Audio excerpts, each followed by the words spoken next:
Nos da gusto que nos acompañe en Hechos AM. Vamos al espacio de la entrevista. Esta mañana, como le veníamos anunciando, vamos a conversar con diputados por el partido FMLN. De hecho, está con nosotros Shafik Handal y Yancy Urbina, diputados por este partido en la Asamblea Legislativa. Vamos a hablar de temas que están en discusión en ese órgano de Estado y también de otros temas que tienen que ver con el proceso de elecciones que va a vivir El Salvador el 28 de febrero. Pero pongamos algunos puntos en contexto. Hace algunas semanas, la Asamblea Legislativa superó 3 vetos del presidente Nayib Bukele, el principal respecto al crédito de $250 millones con el Banco Interamericano de Desarrollo, que permite financiar el incremento de la pensión mínima de $207 a $304 mensuales y para proyectos de desarrollo municipal. Otro de los decretos es de un préstamo por $50 millones para completar el pago de la vacuna contra el COVID-19. Una vez superado el veto, si el presidente Bukele lo vuelve a rechazar, este deberá ser enviado por el Ejecutivo a la Sala de lo Constitucional, quien deberá decidir sobre la controversia, ya sea dando la razón a Bukele o a la Asamblea. La diputada Yancy Urbina explicó recientemente que el presupuesto de 2021, tal como lo aprobó la Asamblea, iba financiado, pero con el veto que hizo el presidente a los fondos del préstamo del Banco Interamericano de Desarrollo por $250 millones, lo desequilibró. Esta mañana conversaremos sobre este y otros temas con diputados del FMLN. Bienvenidos a la entrevista de Hechos AM. Así es, bienvenidos al espacio de la entrevista de Hechos AM. Esta mañana pues le damos la bienvenida a Yancy Urbina, diputada por el FMLN, y también a Shafik Handal. Bienvenidos, un gusto saludarles en este inicio de semana. Muy buenos días, Manuel, encantada de estar con usted, con mi colega, compañero Shafik y con todas las personas que tienen la amabilidad de sintonizarnos.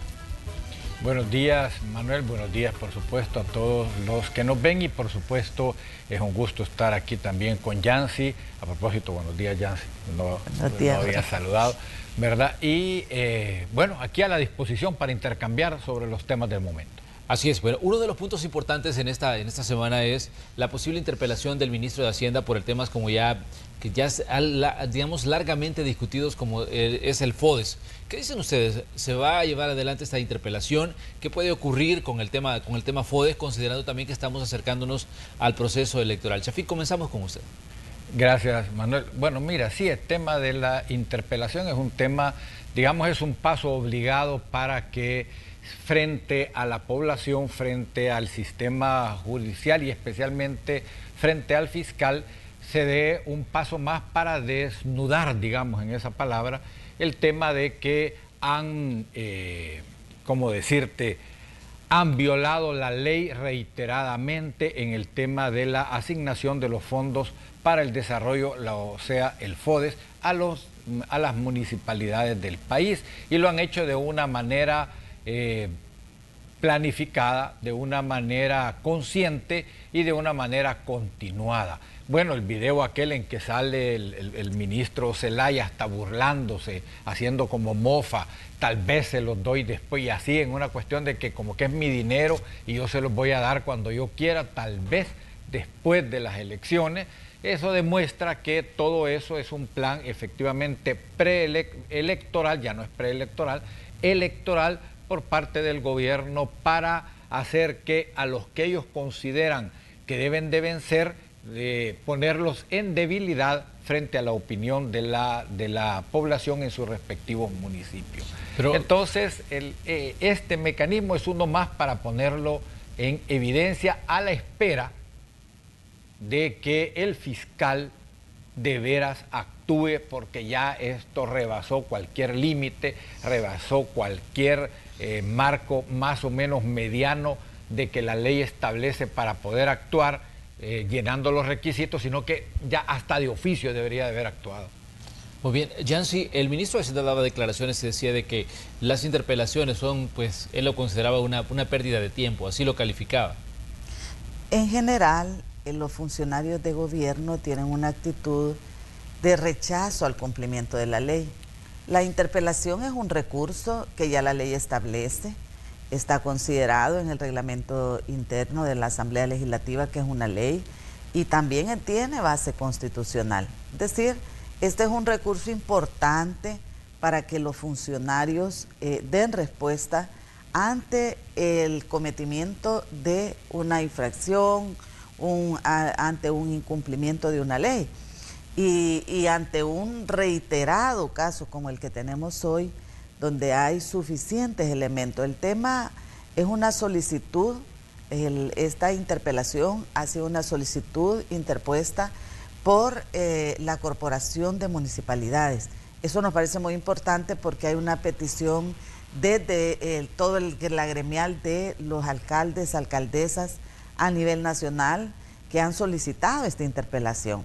Ese es un factor importante. Ahora está referido al tema del FODES, pero recordemos, Manuel, que ese ministro de Hacienda viene haciendo una serie de incumplimientos de ley que han quedado expuestos frente a la ciudadanía, como es el caso, por ejemplo, con el presupuesto general de la Nación para el 2021, este ministro no presentó la declaración jurada que está obligado. Al final el presupuesto fue aprobado sin esa declaración. Efectivamente, por una responsabilidad que tiene la Asamblea de aprobar, y nosotros como FMLN tomamos una determinación de aprobar este presupuesto con las precisiones que tuvimos que hacerle por los incumplimientos de ley. Uno de ellos, hay que decir claramente, por ejemplo, un incumplimiento del señor ministro ha sido que no presentó la declaración jurada, no presentó el marco fiscal de mediano y largo plazo. Esos son incumplimientos de deberes ya también a su función como ministro. Y hay otra serie de situaciones que se daban con relación a este presupuesto, Manuel, como es el caso de que presentan un presupuesto que no cumple el 6% respecto a la Corte Suprema de Justicia. Podríamos enumerar una gran cantidad de incumplimientos que ha tenido este ministro, incluso evidencias respecto a la manipulación de los fondos públicos con propósitos políticos electorales. Y usted también recordará que ha sido un incumplimiento de ley muy grande el retener los salarios de los trabajadores. Eso es una situación que en realidad no lo habíamos visto antes. Eso es ahí hay un cometimiento de delito. De hecho, la Asamblea misma presentó ante la Fiscalía General de la República esta denuncia. No solo presentó el aviso, Manuel, en este caso presentó una denuncia contra el señor ministro de Hacienda, la Asamblea Legislativa, por la retención indebida, ilegal, de los fondos para el pago de salarios. En realidad hay una serie de aspectos que dan clara señal de que en el caso de este ministro hay un reiterado interés deliberado de su parte de incumplir la ley.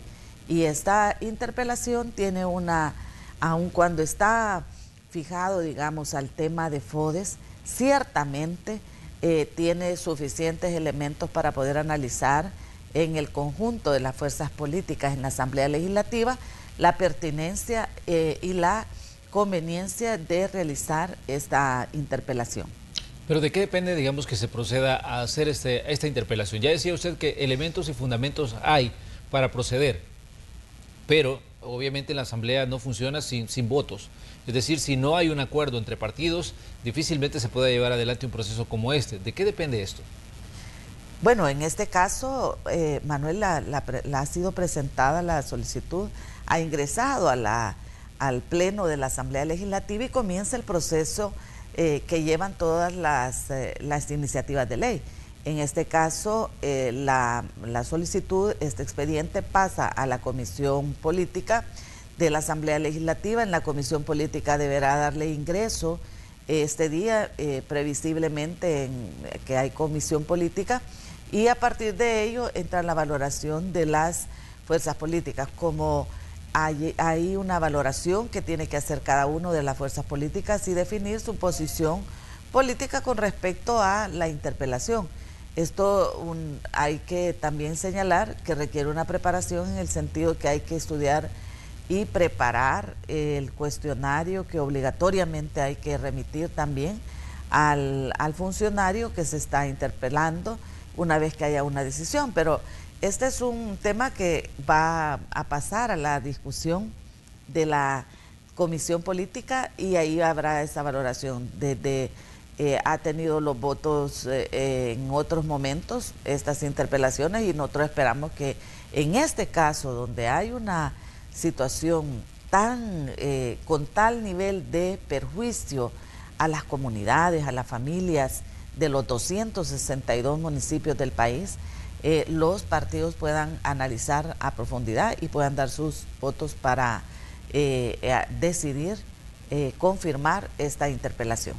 Chafik, usted decía un punto importante y decía que esperan una reacción del fiscal, porque al final decía usted que el procedimiento de la asamblea es solo como decir el fiscal, mire, esto es lo que está ocurriendo y esperamos su intervención. ¿Qué es lo que está ocurriendo? ¿Cómo ven ustedes las actuaciones en este caso del fiscal y las reacciones que ha tenido ante diferentes señalamientos que se han hecho contra funcionarios del Ejecutivo? Y bueno, es de señalar también que el ministro de Hacienda pues no es la primera vez que está, digamos, en este tipo de situaciones en las que se habla de proceder en su contra. Sí, mira, tú ya bien lo has dicho, Manuel, ya existen varias denuncias, varios puntos de aviso contra diferentes funcionarios de este gobierno y específicamente contra el ministro de Hacienda. Y hasta ahora el fiscal en general ha estado pendiente, vaya, por ejemplo, con el tema del no pago a los empleados públicos de determinados órganos de Estado.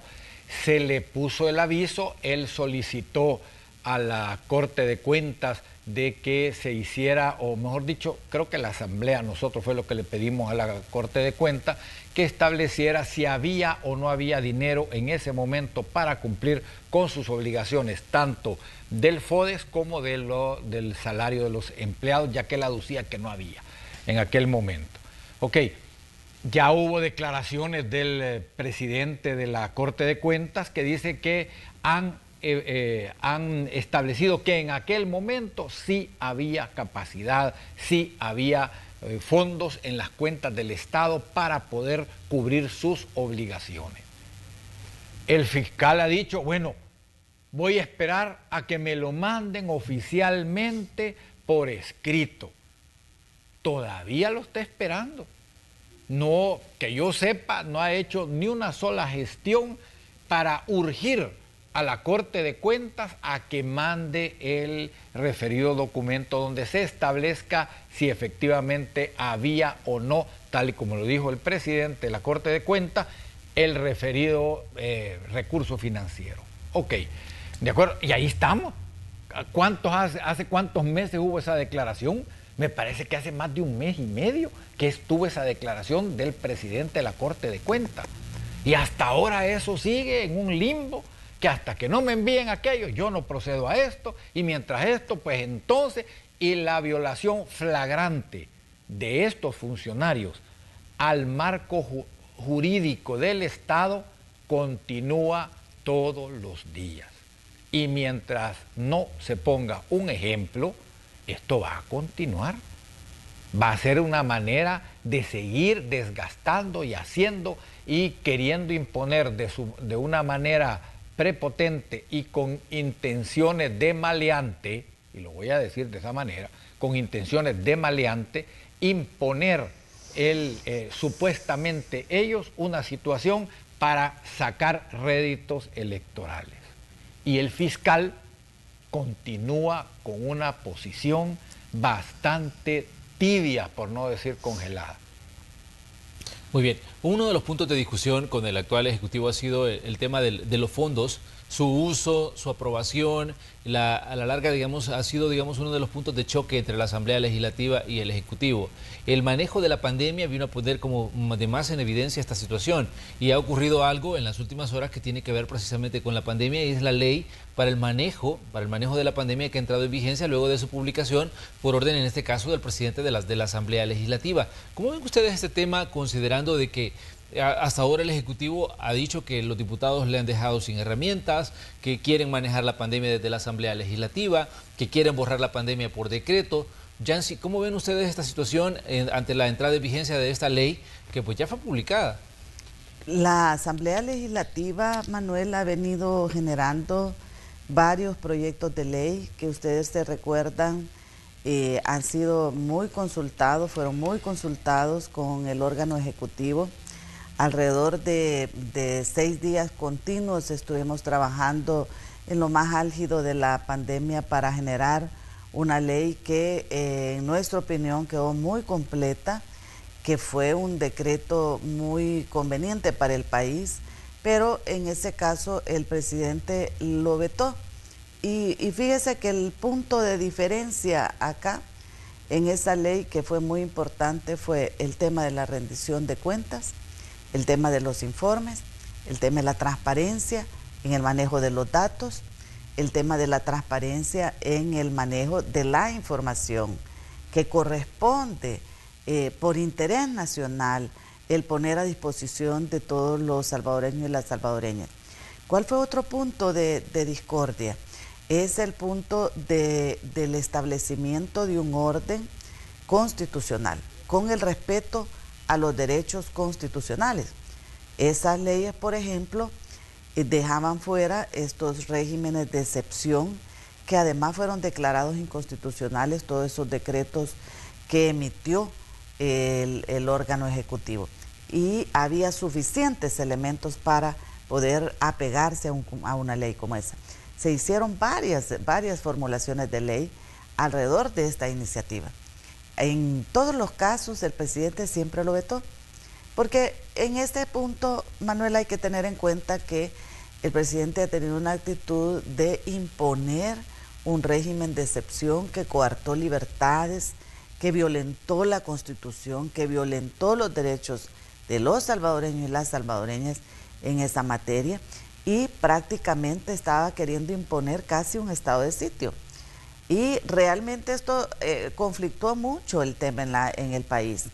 Y lo que hay hoy aprobado a través de la Asamblea Legislativa ha pasado por todo ese trayecto, fíjese usted.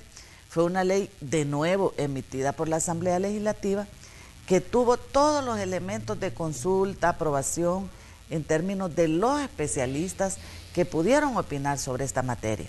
Porque es una ley formulada con los aportes de especialistas.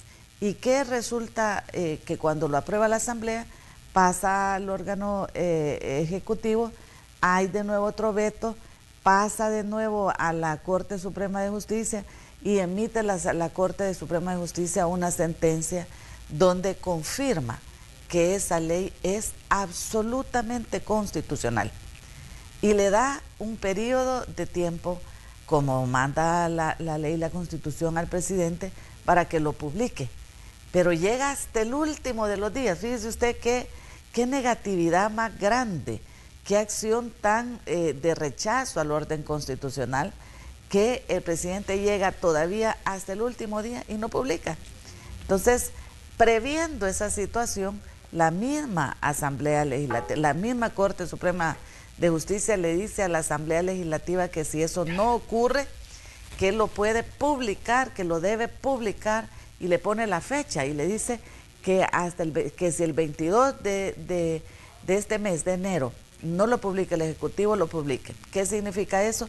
Para poner en vigencia la ley hay que publicarla, y lo publica evidentemente la Asamblea Legislativa, claro, el día 23, el día sábado. Esa ley es una ley vigente, pero que ha pasado todo el escrutinio, que es lo que nos indica que es una ley que tiene toda la base legal, constitucional, incluso que ha pasado el control constitucional de la Corte Suprema de Justicia. Cualquier otro elemento de no apego a esta ley ya constituye un quebrantamiento de nuevo por parte del Ejecutivo sobre el apego al cumplimiento de ley. Muy bien, el tema de, como decíamos, de la pandemia ha sido parte de las discusiones. Sabemos que esta ley contiene elementos importantes, como por ejemplo el uso obligatorio de la mascarilla en unidades de transporte colectivo, la cantidad de personas que pueden viajar en un vehículo de alquiler o taxi, también el tema de los cercos sanitarios y las cuarentenas. Pero, digamos, ¿qué pasa si el Ejecutivo, a pesar de que la ley ya está publicada y que ya está, digamos, siendo parte del entramado legal del país, no la acata y sigue tomando disposiciones por su cuenta o evaluando por su propia, digamos, desde su propio punto de vista, las situaciones que vienen generadas con la pandemia, Chafik? Bueno, mira, evidentemente va a continuar violando el Estado de Derecho, las leyes, la seguridad jurídica de las personas. Hay que recordarse que este gobierno le gustan todas aquellas acciones que que lo impulsen como un gobierno decidido a enfrentar cualquier cosa, y para eso se vale del uso de la fuerza física. Así implementó la primera ronda aquella de acuartelamiento, digamos, o sea, de aislamiento que impuso. Hay que recordarse la violación a los derechos humanos, aquel señor cómo lo maltrataron, que le pusieron la bicicleta encima, al joven aquel que le metieron los balazos en las piernas, a los grupos, los centros aquellos de internamiento que terminaron siendo centros de contagio masivo en El Salvador. Le gusta a este gobierno esa imagen. Por lo tanto, la ley esta, que le marca específicamente los derroteros por los cuales debe de actuar para ser más eficiente y más eficaz en el tratamiento a la pandemia, para ellos les molesta. Ellos lo que quieren es manos libres para poder actuar y dar esa imagen de fortaleza, aunque los resultados que obtienen son ínfimos frente a lo que realmente se podría hacer, por ejemplo, en educación hacia la población, en forjar conciencia hacia la población, en el manejo de las medidas de prevención. Porque mira, el antídoto para la pandemia es el ser humano y la disciplina que tenga en el manejo de las medidas de contención. Las vacunas pueden haber miles, pero ese es un último recurso. El primer recurso es la conciencia de cada uno de nosotros. Y eso este gobierno no lo trabaja porque no tiene cómo hacerlo. Además no le interesa, lo que le interesa es dar imagen de fortaleza, de hombre fuerte, y así supuestamente como Jair Bolsonaro, ahí en Brasil, como Donald Trump en Estados Unidos, y miren cómo resultaron esos ejemplos, miren cómo la pandemia se les disparó, y así lleva este gobierno este camino porque no hace lo que tiene que hacer en materia de educación continua para el tratamiento a la pandemia. Muy bien, uno de los puntos de discusión desde que comenzó el tema de la pandemia, ya de hecho se ha cumplido casi un año de este tema de la pandemia de la COVID-19, ha sido el tema de los fondos. Ya lo mencionaban ustedes en sus intervenciones, de que el tema de los fondos pues ha sido uno de los grandes temas de análisis y de choque también entre el Ejecutivo y el Legislativo. Sabemos que se aprobaron 3.000 millones para el rescate económico, luego se aprobó un fideicomiso para tratar de sacar a flote a muchas empresas en problemas.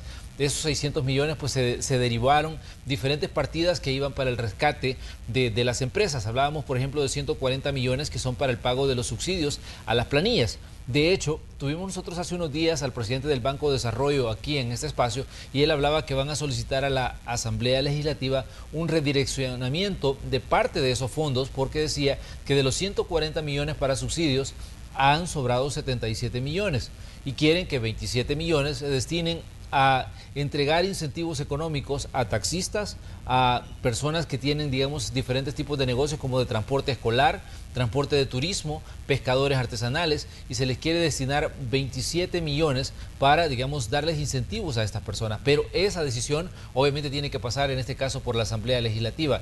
Yancy, usted es parte de la Comisión de Hacienda y también es parte de los diputados que mucho manejan el tema de los fondos. ¿Qué dice sobre esto?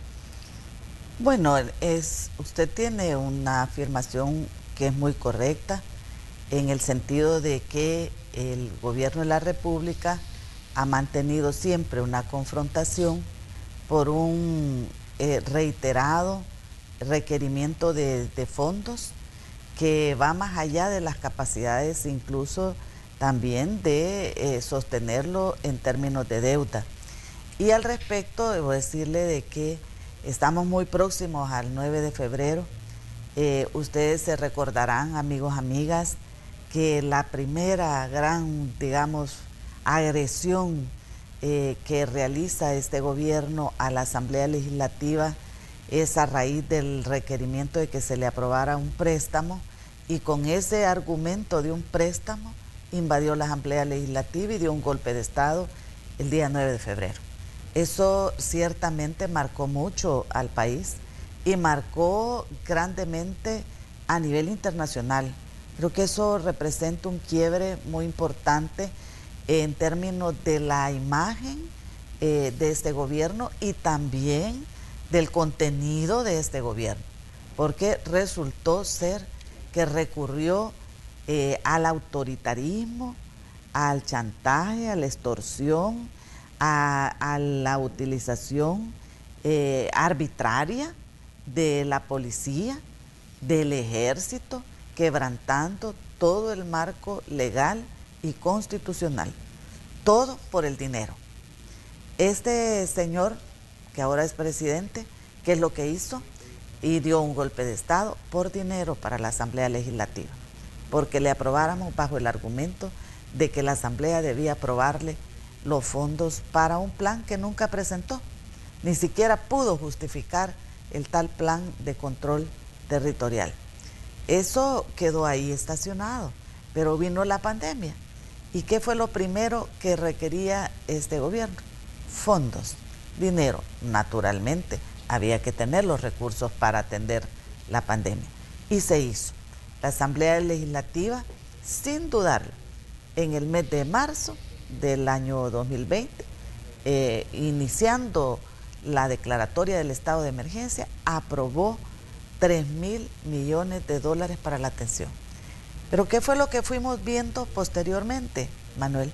Una serie de hechos que denotan no solo un mal manejo de los fondos, sino que también un uso, digamos, fuera del marco de la ley y con muchos casos de corrupción que han salido a la luz.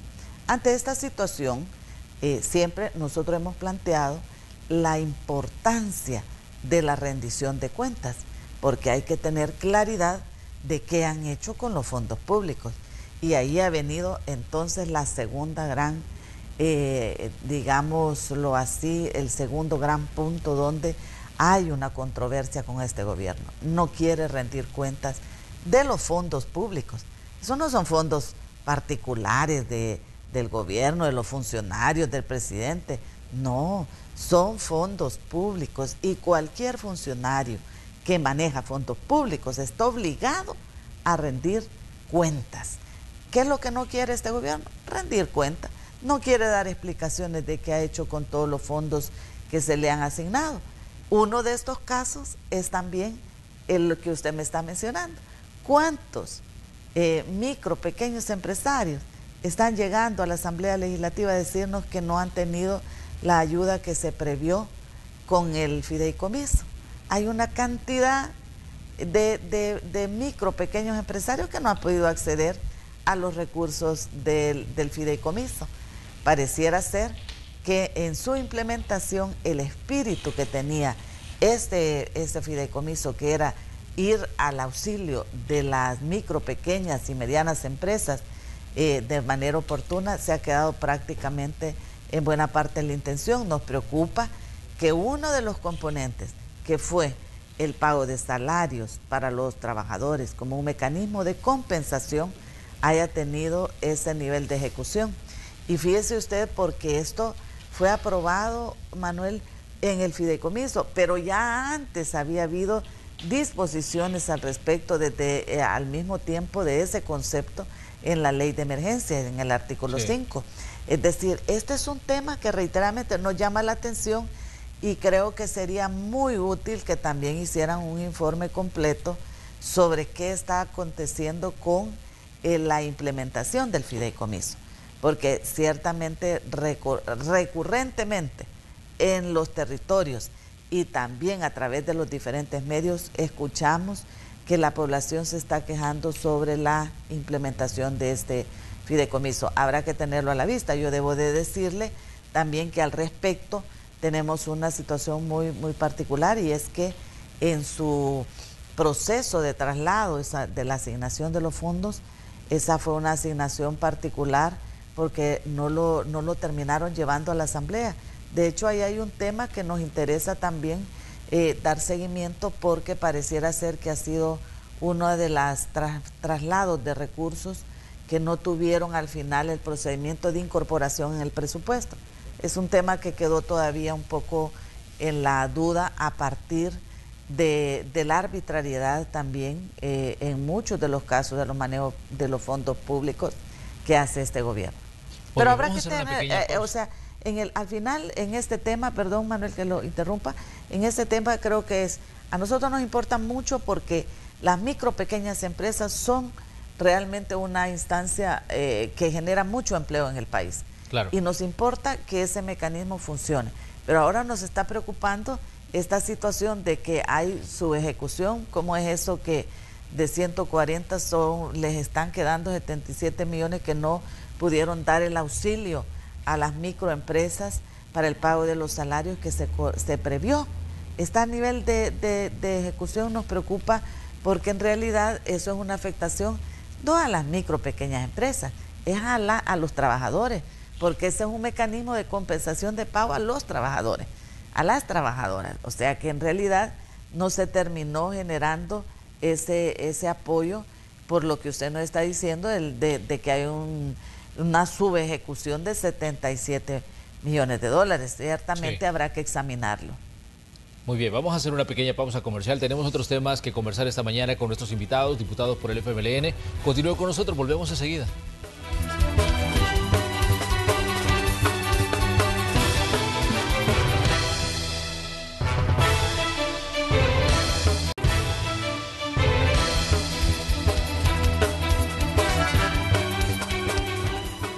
Continuamos con el espacio de la entrevista. Ahí tiene usted a nuestros invitados. Yancy Urbina, diputada por el FMLN, Shafik Handal, también diputado por el FMLN. Estamos hablando de diferentes temas que están en manos de la Asamblea Legislativa y que forman parte del ambiente político nacional en esos momentos. ¿Qué temas han entrado de lleno, digamos, a las coberturas de los medios de comunicación?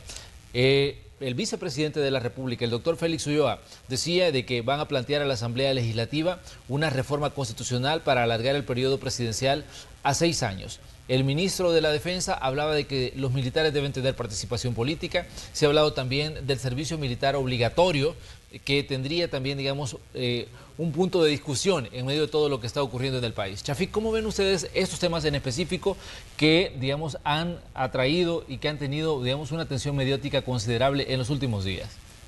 Bueno, mira, particularmente yo lo veo todo eso como una cortina de humo para distraer la atención de los temas más principales y de los temas más acuciantes que van a golpear a la población. Yancy ya en algún momento lo estuvo mencionando, por ejemplo, con este tema del fideicomiso y la poca capacidad que ha tenido este gobierno de poder entregar recursos a los sectores económicos que más generan empleo en este país. ¿A qué me estoy refiriendo, Manuel? Claro. A que mira, todos los semáforos en economía se nos han puesto en amarillo avisándonos que para mediados de año, junio, agosto, este país estará en una severa crisis económica que va a afectar directamente el bolsillo de todos los salvadoreños y salvadoreñas, sin excepción.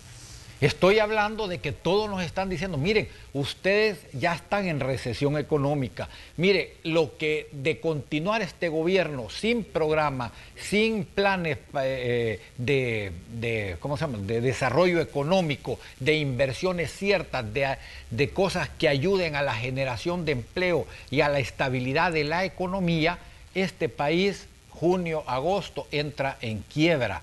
Y este gobierno lo único que está hablando, y me voy a referir a un tuit del presidente, que dijo que él se iba a gastar, cuando estábamos discutiendo el presupuesto, vamos, que ese presupuesto vaya, que lo aprueben como quieran, yo me lo gasto en 4 meses y luego con la nueva asamblea empiezo a pedir préstamos.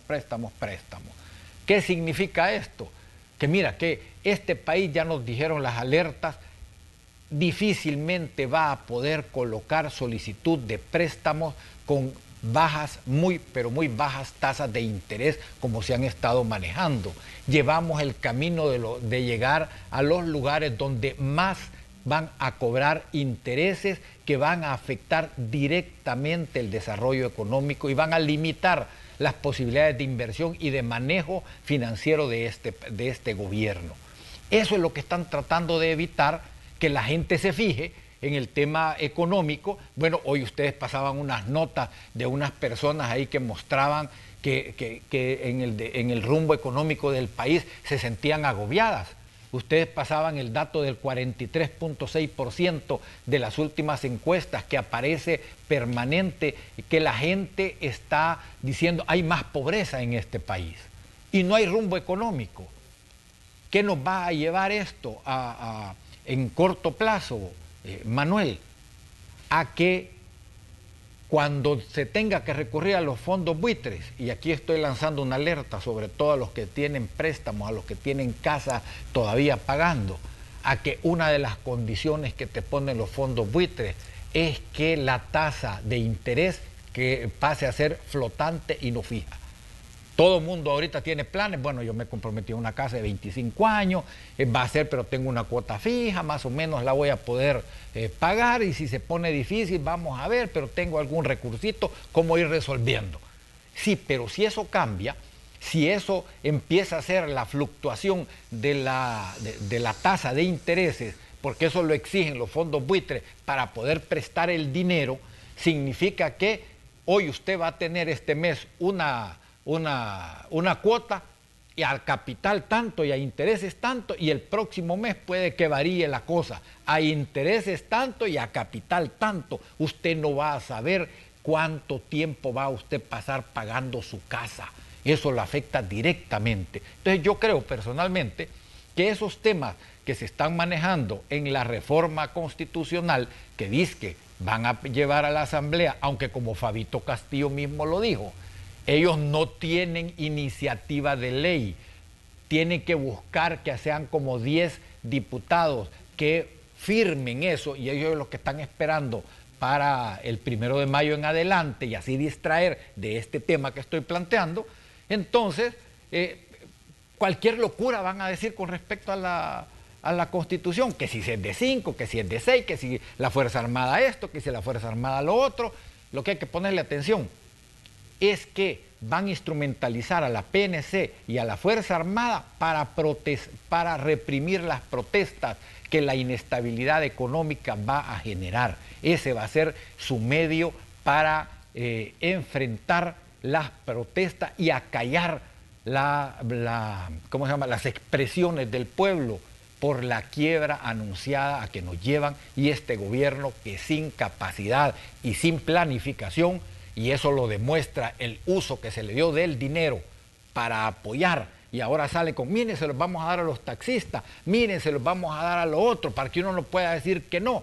Son simplemente medidas populistas de derecha y de la más retrógrada expresión de derecha populista que únicamente busca entronizarse en el poder para hacer uso y abuso de él y sus correligionarios y los más cercanos a él.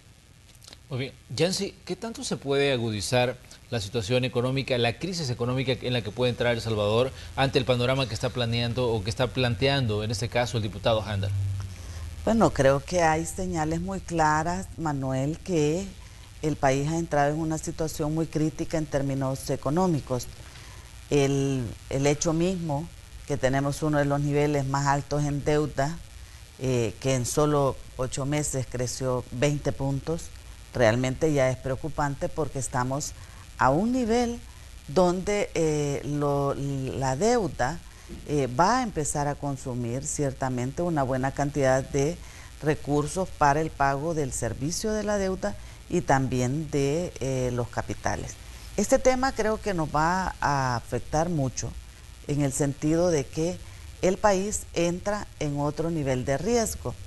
Al entrar en otro nivel de riesgo, claro, cualquier requerimiento de nuevos fondos tiene unas tasas de interés muy alto. Y usted empieza a darse cuenta que, por ejemplo, el país, mientras nosotros como país, El Salvador, cuando el gobierno colocó los últimos 1.000 millones en títulos valores, lo coloca a una tasa de interés de 9.5. En el mismo periodo estuvo colocando Guatemala, estuvo colocando también Honduras, con tasas mucho menores, pero tan menores como decir el 50% menos, es decir, estaban colocando en títulos valores a 5, incluso a 4 tasas de 4%. ¿Qué le indica? Que la percepción a nivel internacional en el mercado de capitales internacional, lo que están viendo es que este país entró en un nivel de riesgo muy alto por el nivel de endeudamiento, pero también por el mal manejo de los fondos públicos. ¿Y qué está ocurriendo con eso? Entonces el riesgo país se eleva y esto afecta mucho a la población salvadoreña. A veces uno considera que quizás cree que este factor de riesgo no nos va a afectar. ¿Cómo no? Vamos a afectarnos por el pago, en primer lugar, porque hay que pagar esa deuda y eso la van a pagar, la vamos a pagar todos los salvadoreños, todas las salvadoreñas. Pero en segundo lugar, el efecto inmediato es que cuando el nivel de riesgo crece, también toman medidas en las previsiones del incremento en tasas de interés, en los créditos, en todos los mecanismos de crédito. Eso no significa solo la deuda país, sino que también eso tiene su efecto, como lo explicaba Jorge, en las tasas de interés también para los créditos de consumo, para los créditos de vivienda, para todos estos mecanismos de financiamiento que usted, amigo o amiga, requiere. Es decir, ya ahí entramos en un nivel de encarecimiento de los recursos que están a disposición en términos financieros para los salvadoreños. Esto nos va a afectar muchísimo. También estamos frente a un momento donde hay la situación de inseguridad jurídica, la falta de certeza. Eso es otro factor que contribuye a este tema también de la inseguridad, pero por supuesto que la falta de planificación, la falta de un proyecto claro de reactivación económica. Hasta hoy, por ejemplo, este gobierno ha sido incapaz de presentar un plan de reactivación económica y vive diciendo que el fideicomiso es el plan de reactivación económica. El fideicomiso es un recurso muy valioso, muy importante, va dirigido a las micro, pequeñas empresas, pero el plan de reactivación económica que espera este país, eso ni siquiera han presentado, ni siquiera una propuesta a discusión. Es decir, este país sigue saliendo de todo este gran momento de gran contracción económica, como ha sido el tema de la pandemia en el año 2020, y no tiene en perspectiva un plan que establezca la ruta para reactivar la economía. A nosotros nos parece altamente peligroso, porque el país va prácticamente a la deriva en materia económica, y usted puede ver también la enorme desconfianza y riesgo al cual colocaron al país con el manejo tan irresponsable de los fondos públicos, y también la poca confianza que hay hoy en todo ese aparato que maneja los recursos públicos. La confianza en ese ámbito se quebrantó, y usted puede ver hoy, por ejemplo, cuestionado el nombramiento por idoneidad del presidente del Banco Central de Reserva. Eso creo que no había acontecido en este país nunca. Es decir, que ahora está cuestionado el presidente de una instancia tan importante como es el Banco Central de Reserva, por una razón fundamental, por idoneidad.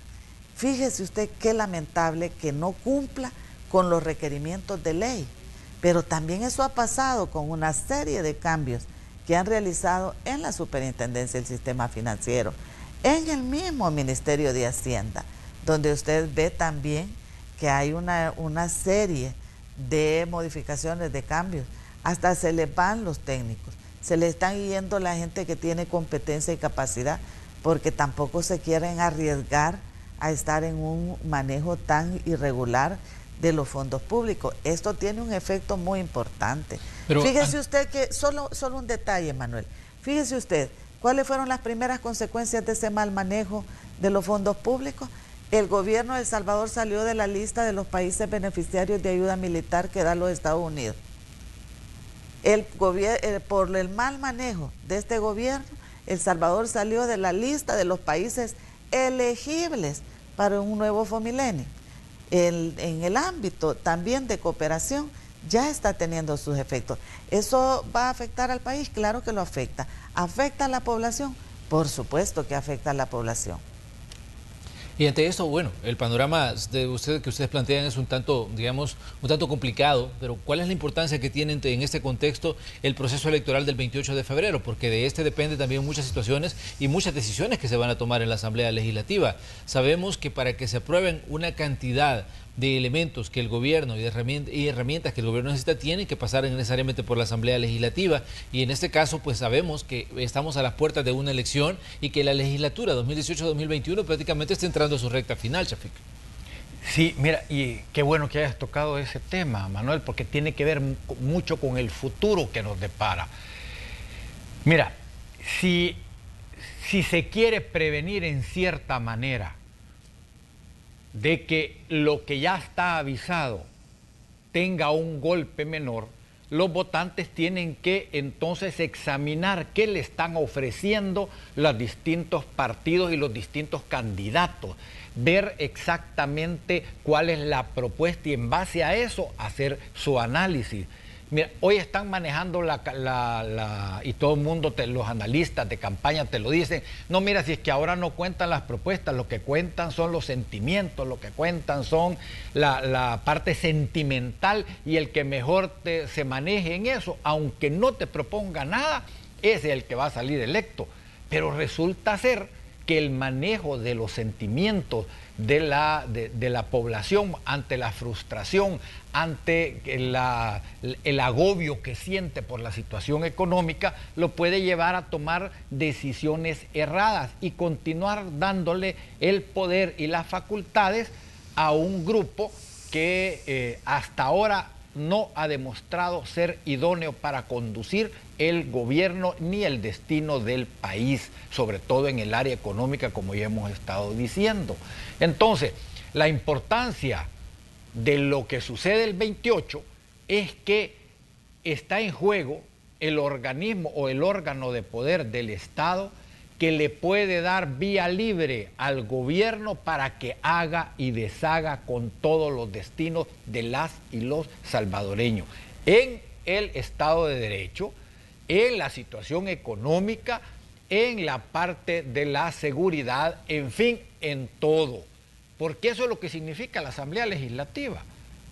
Este es el momento idóneo para comprender exactamente el papel de las y los diputados en la Asamblea Legislativa y la importancia de saber elegir a las personas que estén más claras de su papel, que no significa lo que el presidente diga, lo que allá me propongan, lo que me digan que tengo que hacer, sino que tenga criterio y capacidad de evaluación para prevenir y para poder ocupar lo que la Constitución da, aquello de los candados, lo que eufemísticamente se llama pesos y contrapesos, para poder evitar que el derrotero...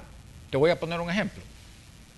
El generalísimo Francisco Franco, allá en España, en el momento en que estaba queriéndose ganar a la población, estaba diciendo, mire, yo me presento como salvador de España, porque hemos llegado a un punto que estamos al borde del abismo, ¿verdad?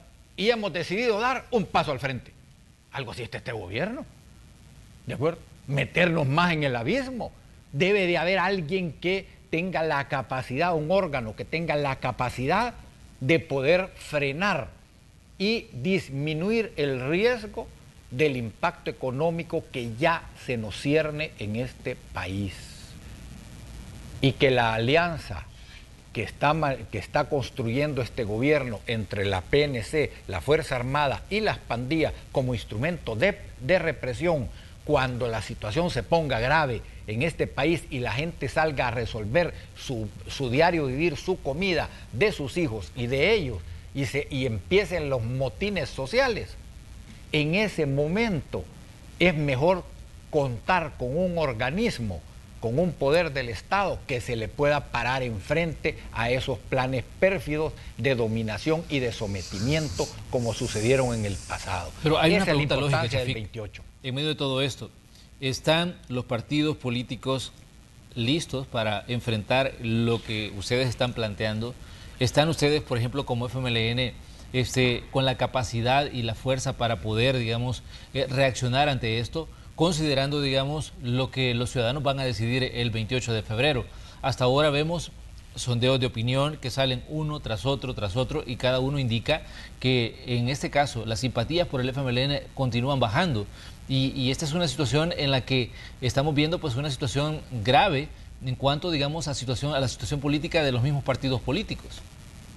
Bueno, mira, fíjate que ahí yo, respetando los que hacen esas encuestas, pero resulta ser que en el campo, en las visitas que andas haciendo, tú te encuentras otra situación. Bueno, ustedes, vuelvo a repetir, ustedes mismos en un reportaje hoy en la mañana presentan a la gente que empieza a sentir la necesidad de ver un rumbo cierto en este país.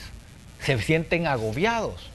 Entonces, sí, tenemos problemas ahorita en el tema de la percepción de la gente, y con eso es lo que juegan estos grupos que quieren concentrar el poder en sus manos, ¿de acuerdo? Con esa percepción, y ese es el reflejo que se da en las encuestas. Pero la gente está sintiendo en el interior del país que el zapato le está apretando por todas partes. Nosotros como FMLN estamos preparados para dar esa lucha, y siempre le hemos dado, en las condiciones en que sean. Nosotros no dependemos de que si tenemos más o menos diputados, sino que depende del carácter y del compromiso de nuestro partido. Y lo hemos demostrado, esta fracción lo ha demostrado hoy. Nos hemos parado enfrente para decir esa decisión es equivocada, no la apoyamos, y la vida nos ha dado la razón. Reiteradamente con este gobierno nos ha dado la razón del por qué nosotros hemos dicho que no apoyamos, aunque en un momento nos han dicho, ¿y por qué no? Si todo el mundo está de acuerdo y solo ustedes no. No importa que nos quedemos, siempre hemos tenido la razón. Y hoy estamos capacitados para esto, porque nosotros no jugamos a ser gobierno. Nosotros lo que le apostamos es a las necesidades del pueblo, saber defender sus derechos y poder caminar junto con ellos en la búsqueda de soluciones. ¿Hemos cometido errores? Sí, pero siempre ha sido por querer solventar las necesidades de la gente. Muy bien, le queremos agradecer que nos hayan visitado esta mañana. Estamos apenas comenzando la semana. Decíamos que se avecinan pues días de mucha discusión en la Asamblea Legislativa, y pues nosotros como Noticiero Hechos vamos a estar ahí. Agradecemos la visita en este caso de Yancy Urbina. Gracias por estar aquí, Yancy, y también de Chafi Handal. Muchas gracias, Manuel. Encantada. Feliz día. Muchas gracias, Manuel. Pasen feliz día a todos los que nos han estado viendo, que segurito te han de estar haber llegado un montón de mensajes ahí a favor y en contra. Qué bueno que opinen, qué bueno que participen, los felicito. Pero hay que tener siempre cabeza fría. Vote por quien quiera al final, es su decisión, pero sepa de que advertidos han sido. Muchas gracias. Muy bien, con eso nos vamos nosotros a una pausa comercial y regresamos con más de Noticiero Hechos. Estamos en el 25 de enero de 2021. Siga con nosotros.